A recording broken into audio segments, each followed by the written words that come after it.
deux, trois trucs.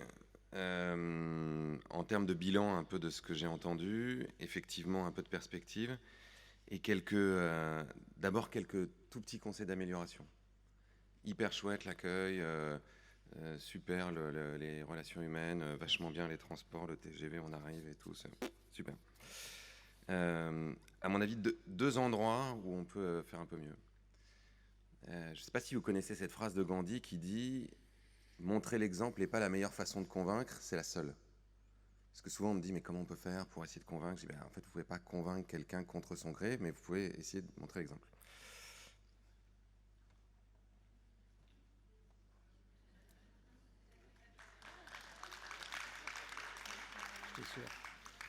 C'est hyper facile en fait de mettre une carafe avec des verres. C'est anodin parce qu'à table on avait des bouteilles en verre qui a priori sont des bouteilles consignées parce que je vois bien comment fonctionnent les traiteurs, donc ce qui est bien. En fait c'est des tout petits détails mais qui racontent une histoire, qui racontent qu'on est passé dans autre chose. C'est-à-dire que ce dont on parle, ben, on le fait même dans des petits trucs parce que c'est bon, c'est 5 bouteilles en plastique, ça va pas changer la face du monde, mais ça veut dire que nous là on est en train de parler de transition et on est en train de le faire. Deuxième exemple, j'étais pas au dîner hier soir parce que je suis allé me coucher parce que j'étais fatigué, mais j'étais au déjeuner, j'étais à l'apéro. On a eu de la viande en entrée et on a eu de la viande en plat.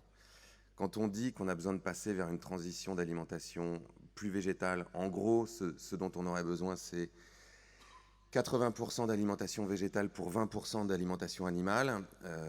L'histoire qu'on raconte, et vous allez pouvoir comprendre pourquoi je vous parle d'histoire, puisque ça va être le cœur du message que je vais vous passer. L'histoire qu'on raconte quand on vient là pour parler de la transition, et vous n'êtes pas les seuls, hein. Je suis allé dîner avec Brune Poisson la dernière fois au ministère de l'écologie, on m'a servi une bonne pièce de bœuf.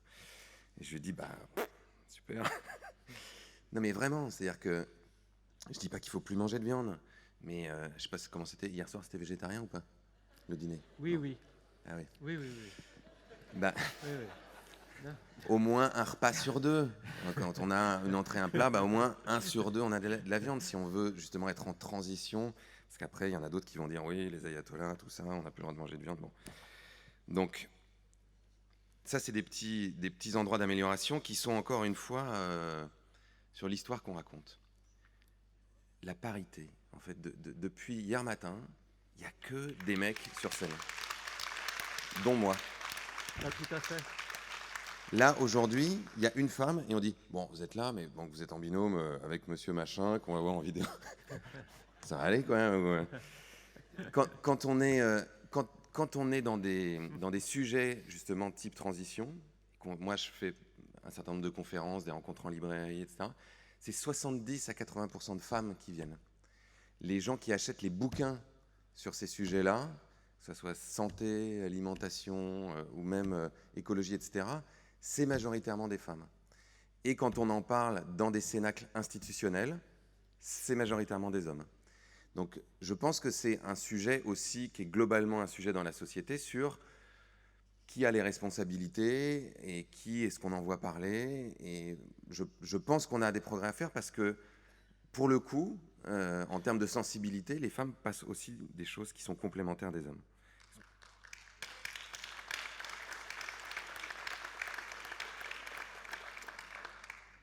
Pour moi, on n'a pas... Comment ça va, l'impression oui, non, mais... Pour moi, on n'a pas encore le feu. On est encore un tout petit peu installé. Il y a plein de choses super, et là particulièrement ce matin sur justement des sujets de changement de modèle, on voit que c'est possible. C'est-à-dire qu'on voit que malgré le fait qu'on soit dans un pays où il y a beaucoup d'étages administratifs, où c'est parfois un peu compliqué de faire en sorte que tout le monde travaille ensemble, que les régulations nous permettent d'eux, etc. Malgré tout, il y a des choses formidables qui se font. Quand il y a des gens qui ont envie, ils finissent par y arriver. Et donc, pour moi, on a besoin de leadership fort. C'est-à-dire que, et ce leadership, c'est pas d'être le chef, c'est juste des personnes qui entraînent. On parlait de Grenoble tout à l'heure, ben c'est vrai qu'à Grenoble, Éric Piolle participe à entraîner, et il n'est pas le seul. Il y a plein d'autres leaders qui sont dans plein d'autres secteurs de la société. On a besoin de ça. On a besoin de gens qui entraînent, et puis ensuite on a besoin de modalités pour prendre des décisions ensemble, pour que tout le monde soit embarqué. On disait hier que Ben oui, c'était difficile de faire de la démocratie participative, c'était difficile de faire en sorte que les citoyens s'impliquent, c'est vrai. Et à la fois, si on ne le fait pas, on va mécaniquement vers des régimes plus autoritaires.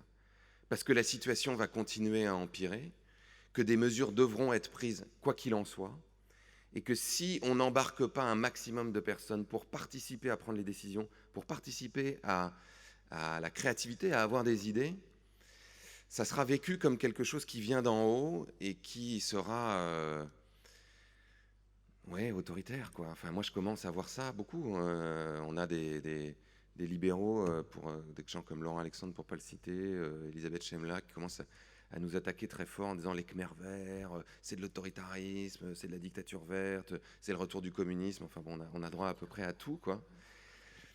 On a droit aussi à, mais c'est notre liberté individuelle, vous voulez priver les gens de leur liberté individuelle de pouvoir prendre l'avion quand ils veulent pour aller n'importe où, sans se dire, mais en fait, la loi, elle est justement là pour organiser la vie collective, et la vie collective, c'est la liberté des uns s'arrête où commence celle des autres. Donc, si un certain nombre de pratiques qu'on a aujourd'hui mettent en danger un certain nombre de personnes, ben, c'est un peu comme le code de la route.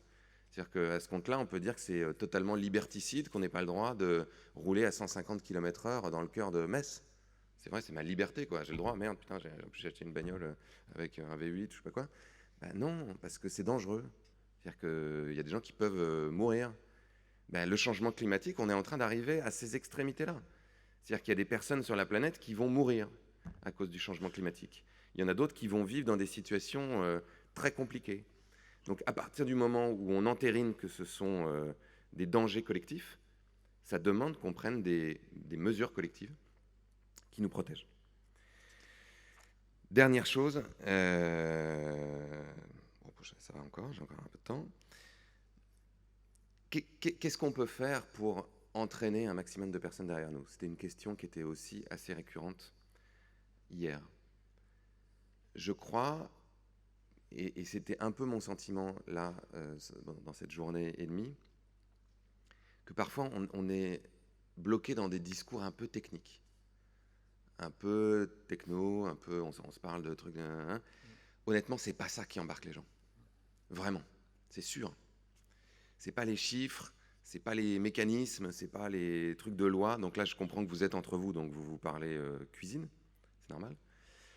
Mais pour parler à l'extérieur, on a besoin de récits, on a besoin d'histoires. Nous, les êtres humains, les histoires, c'est notre façon d'appréhender le monde et c'est aussi notre façon de retranscrire le monde. Nancy Houston, qui est une essayiste et romancière franco-canadienne, a écrit un livre que je vous conseille ardemment, qui s'appelle L'espèce fabulatrice, où elle dit en substance, on est une des seules espèces, à notre connaissance en tout cas, qui a conscience qu'elle va mourir. Donc on perçoit notre existence sur Terre comme un continuum avec un début, un déroulement et une fin. Ça, c'est le principe d'une histoire, d'un récit.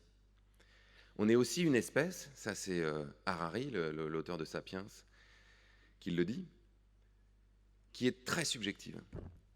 On passe notre temps à être témoin d'un certain nombre d'éléments de la réalité et à essayer de leur donner du sens. Pourquoi est-ce qu'on essaie de donner du sens à tout?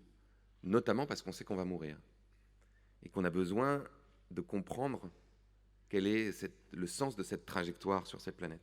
Qu'est-ce qu'on fout là? Pourquoi est-ce qu'on est né à un moment? Pourquoi est-ce qu'on va passer 90 ans dans le meilleur des cas sur cette planète et ensuite qu'on va mourir? Qu'est-ce qu'on fait de cette trajectoire? Est-ce qu'il y a quelque chose de prédéterminé? C'est ce que pensent par exemple les religions. Est-ce que c'est un pur accident biologique? Ce que pensent aussi un certain nombre de personnes.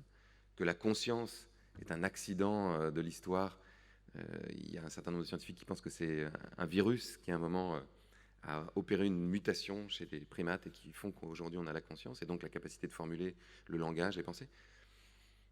On n'en sait rien, on ne sait pas pour sûr, mais on essaye de donner du sens. Et ça, prendre des éléments disparates, les mettre dans un certain ordre, y apporter un point de vue, qui est le point de vue qu'on a à partir de notre fenêtre. On regarde la réalité à partir de notre contexte culturel, de notre religion, de notre âge.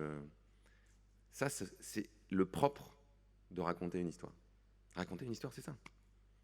Quand vous passez quelques secondes ou quelques minutes à présenter les intervenants, vous racontez une histoire sur eux. Vous sélectionnez un certain nombre d'éléments de leur vie, vous les mettez dans un certain ordre, avec un certain point de vue, assez bienveillant. C'est pour ça que je disais hier que vous me beurriez la tartine. Et ça raconte une histoire. Si ça se trouve, vous parleriez à ma femme et à mes enfants, ils vous raconteraient d'autres choses de moi, avec un autre point de vue, j'aurais l'air d'être une personne totalement différente. Ce serait peut-être moins valorisant d'ailleurs. On fait la même chose avec nos régimes politiques, on fait la même chose avec nos religions. Le monde dans lequel on vit est un grand récit. Le capitalisme, le communisme, le libéralisme, le christianisme, tout ça, ce sont des récits. C'est des tentatives collectives d'interpréter la réalité, de donner du sens à la réalité. Et ce que dit Harari dans Sapiens, c'est que plus on est nombreux à adhérer au même récit, à la même histoire, plus on est nombreux à adopter les mêmes normes, les mêmes lois, les mêmes fonctionnements collectifs. En ce moment, c'est la Coupe du Monde féminine. Si vous n'êtes pas d'accord sur l'histoire qui dit, en fait, le jeu, c'est on se fait des passes et on essaie de mettre le ballon dans le truc rectangulaire avec un filet derrière, et c'est quand on a mis le ballon là-dedans qu'on a gagné, vous ne pouvez pas jouer au foot. C'est impossible. Et pourtant, ce n'est pas une loi naturelle, c'est juste une entente, c'est une règle du jeu. L'argent, c'est exactement la même chose. Il n'y a rien qui dit qu'un billet de 20 € vaut 20 € et que vous pouvez l'échanger contre X kilos de patates. Si vous allez au fin fond de l'Amazonie et que vous essayez de donner un billet à un Indien qui ne fonctionne pas avec le système monétaire, il ne le prendra pas, parce que ça n'a pas de valeur pour lui. Aujourd'hui, l'argent, c'est ce que dit Harari encore une fois, est sans doute une des histoires qui a le mieux marché, parce que c'est une des histoires qui est partagée par le plus grand nombre d'êtres humains sur cette planète. En revanche, la façon dont est créé l'argent, par exemple, ça aussi c'est une entente. Est-ce que l'argent doit être forcément créé par les banques centrales, par le crédit? Bon, c'est une entente.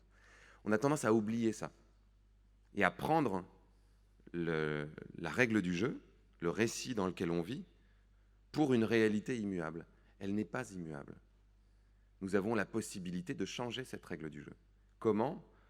En construisant des récits suffisamment enthousiasmants, suffisamment puissants, pour créer une adhésion collective extrêmement large, qui ensuite puisse se traduire dans un certain nombre d'orientations politiques, de politiques économiques et de modes de vie.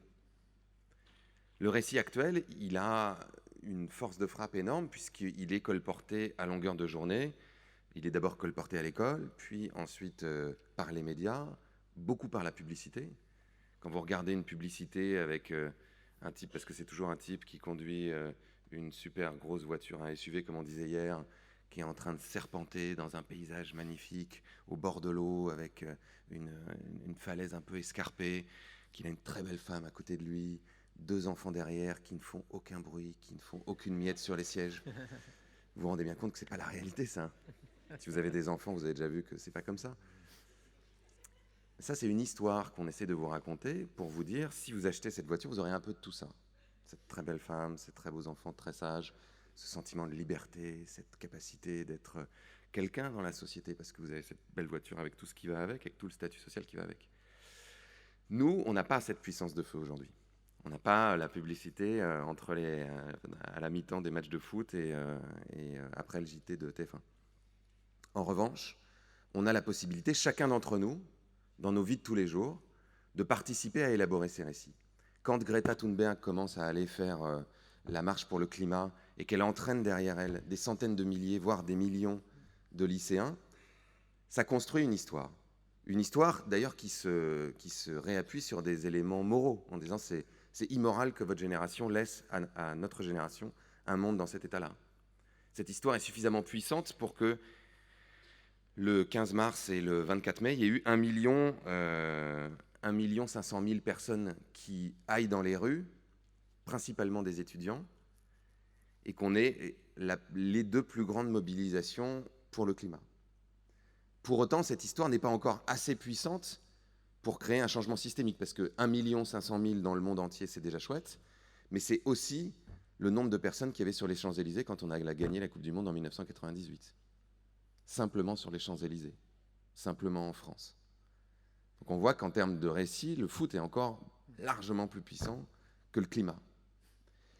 Quand vous vous mettez dans votre vie de tous les jours à changer quelque chose, vous vous mettez à aller au travail en vélo, vous vous mettez donc à manger moins de viande ou à plus manger de viande, vous construisez une conversation, vous construisez un récit. Les gens se mettent à vous poser des questions.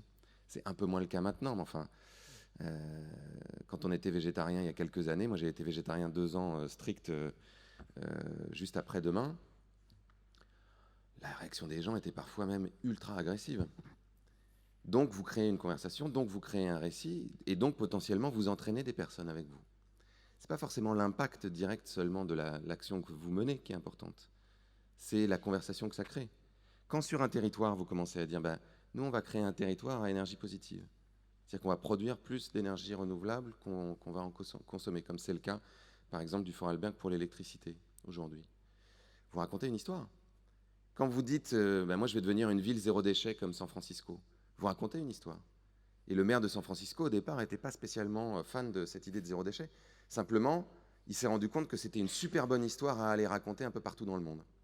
Et que les autres maires, dans les conventions auxquelles il allait, disaient « Waouh, ah ouais, super !» Voyant en plus que ça avait un certain succès auprès des gens, ils disaient « Mais comment tu fais ? Ah oui, comment tu as fait ton truc, toi ? Parce que moi, j'aimerais bien faire la même chose et tout ça. » Donc vous avez une sacrée responsabilité pour ça aussi. Et c'est cette histoire-là, entre guillemets, qui va être capable d'entraîner avec vous, les citoyens, et de susciter de l'enthousiasme, parce que c'est ça dont on a besoin. De susciter de l'enthousiasme, de susciter de la créativité, de faire en sorte que les gens aient envie de venir. Puis ça vous permettra aussi de faire passer des sujets de façon beaucoup plus facile. C'est là où les Américains sont extrêmement forts, au bon et au mauvais sens du terme. Leur capacité à raconter des histoires, leur capacité à exporter leur culture, leur modèle, leur vision du monde à travers des histoires. Je ne sais pas si vous connaissez cette anecdote-là, mais quand les Américains ont négocié les accords du plan Marshall avec les Européens en 1947, ils ont envoyé un garçon qui s'appelle Eric Johnson, qui était à la fois président de la Chambre de commerce aux États-Unis et en même temps de l'industrie cinématographique. Et il a négocié le fait qu'en échange des milliards qui allaient être investis pour reconstruire l'Europe, les États-Unis disposent de 60% de droits de diffusion sur les écrans de cinéma européens. Et ce n'était pas du tout anodin. Eric Johnson, quand il est retourné en parler au Congrès américain, a dit « Le cinéma est une arme contre le communisme ». Donc c'était une façon pour les Américains de gagner la bataille des récits, de gagner la bataille idéologique contre le communisme. Aujourd'hui, on est exactement au même endroit. On a besoin de gagner la bataille des récits et en gros de construire un récit qui dit nous faisons partie des écosystèmes, nous faisons partie de la nature, quel que soit le mot qu'on veut apposer à la vie sur cette planète. Et donc toutes nos décisions collectives en termes de démographie, en termes d'économie, en termes de politique, en termes de développement, doivent avoir comme axe central le fait que la vie sur cette planète a besoin d'être préservée, a besoin d'être perpétuée, sous toutes ses formes. À la fois les forêts, à la fois les animaux sauvages, à la fois les êtres humains, à la fois l'eau potable, et que c'est seulement à cette condition-là qu'à la fois on donnera du sens à notre existence, mais aussi que nous pourrons garantir à nos enfants, à nos petits-enfants de continuer à vivre sur une planète habitable. Je termine avec une petite histoire pour essayer d'illustrer mon propos. Fondamentalement, au-delà du fait qu'on a besoin de, comme je le disais, de mettre la vie au centre de nos politiques, de la protection de la vie, on a aussi besoin d'aller vers une société plus sobre, de passer d'une société de l'avoir à une société de l'être. Aujourd'hui, on est complètement obnubilé par le fait d'avoir, de gagner, d'avoir de l'argent, d'avoir du profit, d'avoir de la croissance. Tout ça est en train de détruire les écosystèmes, on le sait. Donc on a besoin de trouver quelque chose qui donne du sens de façon plus profonde, qui est donc certainement d'aller vers une société de l'être. On pourrait passer une bonne demi-heure à parler de ça, ou on pourrait le traduire sous forme d'histoire. Donc ce que je vais faire en vous racontant l'histoire du pêcheur. Donc c'est un pêcheur qui est sur un port. On peut imaginer que c'est un port, par exemple, à Nazaré, au Portugal. Il a sa barque posée contre le mur, il a jeté son filet dessus, il est en train de dormir, il fait la sieste, il est tranquille, avec son chapeau sur le visage. Et là, il y a un type, un homme important qui passe, en vacances, pour imaginer qu'il soit un peu américain, bon, et qui dit à sa femme, mais t'as vu ce feignant là? Quelle heure il est là? Putain, il est 14 heures, il est en train de faire la sieste. Non mais c'est pas possible, je vais lui dire quelque chose. Oh non, arrête. Si, si, si, si. Donc il va secouer le gars, il lui dit, dites donc monsieur, qu'est-ce que vous faites là, vous pourriez être en mer là. Oui, oui, je pourrais être en mer, mais et après? Bah, vous seriez en mer, vous pêcheriez des poissons, vous seriez en train de faire marcher votre entreprise, de gagner de l'argent. Oui, ok, d'accord. Et après? Bah après, vous gagneriez de l'argent, vous pourriez acheter une deuxième barque. Et là, vous pourriez pêcher plus de poissons. Ouais. Et après? Bah après, vous gagneriez encore plus d'argent. Vous pourriez avoir un très gros bateau, une grosse entreprise qui pêche encore plus de poissons, qui gagne encore plus d'argent. Mais oui, c'est vrai, oui, vous avez raison. Mais donc, mais après, vous pourriez avoir une flotte, une entreprise multinationale. Vous seriez sur tous les continents, tous les océans de la planète. Et vous pourriez pêcher énormément de poissons, gagner des millions et des millions. D'accord, d'accord, d'accord. Et après, ben après vous seriez très riche et vous pourriez vous reposer. Et il dit, bah, c'est ce que je suis en train de faire.